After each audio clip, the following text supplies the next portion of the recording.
So మీ first movie Hmm. Bubble gum and ఇప్పుడు Mowgli. అవును. సో అందులో బాగా రొమాన్స్ అనే రసాన్ని బాగా పండించారు కదా. మరి ఇందులో లవ్ అండ్ వార్ ఒక వారియర్ టైప్ ఆఫ్ క్యారెక్టరైజేషన్ ఉంది. వారియర్ అయితే కాదండి స్టార్టింగ్ లో అయితే. యాక్షన్ సీక్వెన్సెస్ అన్ని ఉండేసరికి అలా అనుకున్నాము. యాక్షన్ సీక్వెన్సెస్ అయితే ఉంటాయి బట్ ఏమీ చెప్పట్లేదు ఇన్ఫర్మేషన్. బబుల్ గమ్ కి దీనికి తేడా ఏంటి అంటే ఏది ఎంజాయ్ చేశారు ఫస్ట్? ఏది అంటే ఏ కథ ఆ కథ దానికి దీనికి కంపారిజన్ పెట్టుకుని రొమాన్స్ నేను ఏ సీక్వెన్స్ ఆ సీక్వెన్స్ ఎంజాయ్ చేశాను. సో లైక్ ఇక్కడ తగ్గట్లేదు. ఓకే, అన్ని సీక్వెన్స్లు బాగా ఎంజాయ్ చేస్తున్నారు. ఓకే అండి. సో సందీప్ గారు, మీకు ఒక క్వశ్చన్ అండి. అసలు మీ టాలెంట్కి, మీకున్న స్కిల్కి, మీకున్న టాలెంట్కి మీరు నాతో కనుక సినిమా సైన్ చేస్తే మీకు కంపల్సరీగా నేషనల్ అవార్డు ఇప్పిస్తానండి. కంపల్సరీ నేషనల్ అవార్డు అంటే అక్కడ ఇక్కడ మన ఊర్లో కాదు, వేరే పైన ఇండియా మ్యాప్ పైన ఒక ఊర్లో ప్రెసిడెంట్ ఇస్తారు. అది డిఫరెంట్ ఎక్స్పీరియన్స్. అయిపోయిందండి ఎక్స్పీరియన్స్ ఆల్రెడీ ఆల్రెడీ వచ్చింది నేషనల్ అవార్డా?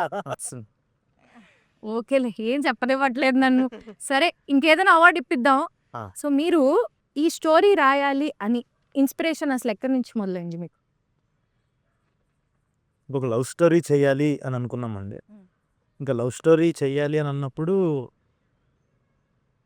ఈసారి అంటే ఏంటంటే సేమ్ ఇంతకు ముందులాగా ఎలా అయితే ఒక కలర్ ఫోటో చేసినప్పుడు ఒక లవ్ ఉంది, కామెడీ ఉంది and at the same time లాస్ట్లో ఒక పీక్ ఎమోషన్ ఉంది. సో ఇంకొకసారి మన స్ట్రెంగ్స్ని ఒకసారి అలా బేస్ చేసుకొని ఈసారి ఒక లవ్ స్టోరీ చేద్దాం, కాకపోతే ఈసారి యాక్షన్ లవ్ స్టోరీ చేద్దాము ఇంకొంచెం అప్గ్రేడ్ అయ్యి అని అన్నట్టు లెవెల్ ఈ 2. కథ లెవెల్ 2 యా. సో ఆ లెవెల్ 2 అన్న దాంట్లో చూసుకొని ఈసారి యాక్షన్ లవ్ స్టోరీ చేద్దాము అని చెప్పి స్టార్ట్ చేసింది కాదు ఇది. సో ఒక 4-5 months ఆఫ్ వర్క్ సాలిడ్గా జరిగిన అంతవరకు కూడా ఇంకా సీరియస్గా తీసుకోవాలి. వర్క్ చేస్తున్నాము. ఓకే, ఇది చాలా ఎక్సైటింగ్ ఉంది చేయడానికి అన్న ఫీలింగ్ వచ్చిన తర్వాత ఇంకా అప్పుడు ఫస్ట్ మెటీరియల్ ఇంకా రోషన్ని కలవటము ఇంకా అలా తీసుకోవడం. రోషన్ ఆల్రెడీ మీరు మైండ్ లో ఫిక్స్ అయ్యారా దీన్ని చేస్తే బాగుంటుంది అని? అదే అండి, 4 months ఆఫ్ వర్క్ జరిగిన తర్వాత అసలు ముందు ఒక యంగ్ లవ్ స్టోరీ రాయాలి, ఒక ఫ్రెష్నెస్ ఉండాలి ఇందులో అనుకుంటున్న టైంలో బబుల్ గమ్ వచ్చింది. బబుల్ గమ్ చూడంగానే ఇంకా అప్పటి నుంచి ఇంకా ఒకసారి కలిసాము. ఇంకా ఫిక్స్ అయిపోయిన తర్వాత నుంచి ఇంకా మైండ్లో పెట్టుకొని. మరి ఇప్పుడు నేషనల్ అవార్డు ఆల్రెడీ వచ్చేసింది అన్నారు, మాకేం లేదు ఇంకా పని, మీకేమి ఏం చేయలేకపోతున్నాం.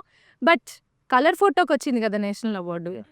అప్పటి నుంచి ఇప్పుడు ఈ సినిమా చేసే టైంకి ప్రెషర్ ఏమైనా పెరిగిందా? లైక్ ఆల్రెడీ ఆ సినిమాకి వచ్చింది, ఈ సినిమాకి ఇంకేం తేవాలి అని.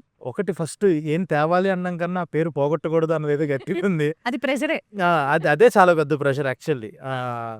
అదొకటిను ఖచ్చితంగా అదే అంటుంది. మనం అన్నప్పుడు ఒక లెవెల్ 2కి వెళ్ళినప్పుడు ఇంకా ఈసారి ఇప్పుడు నువ్వు ఏం ఎవాల్వ్ అయ్యో ఒక 5 ఏళ్ళు తీసుకొని 5 ఏళ్ళు గ్యాప్ తర్వాత ఇంకొకటి చేస్తున్నప్పుడు ఇందులో మనం ఏం ఎవాల్వ్ అయ్యాం ఒక రైటింగ్ పరంగా. ఇప్పుడు ఫస్ట్ సినిమా అని చెప్పేసి ఇప్పుడు కలర్ ఫోటో సినిమా చూసినప్పుడు అందులో కైండ్ ఆఫ్ చిన్న ఫ్లాస్ ఉన్నాయి ఏమన్నా. ఓకే, ఫస్ట్ టైం డైరెక్టర్ అని ఒక క్యూట్గా ఫీల్ అయ్యారు అందరూ ఆ కథను చూసి. అరే పాపం బాగా చేసుకున్నారు వీళ్ళు అని అప్పుడు ఉంటుంది. ఒక కైండ్ ఆఫ్ ఒక కైండ్ హార్టెడ్గా ఉంటారు. ప్రతిసారి ఎవరు అలాగా ప్రతిసారి ఆ ఛాన్స్ ఉండదు. ఈసారి చాలా బ్రూటల్గా ఉంటారు కాబట్టి ఇంకా ఒళ్ళు దగ్గర పెట్టుకొని జాగ్రత్తగా చేయాలి అని చెప్పి రైటింగ్ పరంగా కానీ మేకింగ్ పరంగా కానీ ఇంకా చాలా చాలా నేర్చుకొని అప్గ్రేడ్ అయ్యి. సో ఈ 5 years దానికే టైం తీసుకున్నారా? లేదండి, అన్ని ఇంకొక 4-5 కథలు ఇవన్నీ వర్క్ చేస్తూ దాని మీద చేస్తూ ఫైనల్గా ఇది కుదిరింది.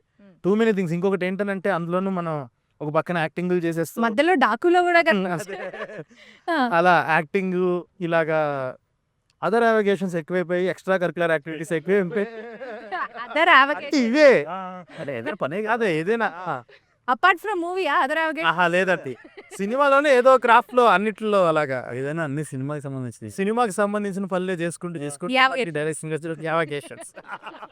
అది యావగేషన్. దానివల్ల దానివల్ల అలా అయిపోయాడు.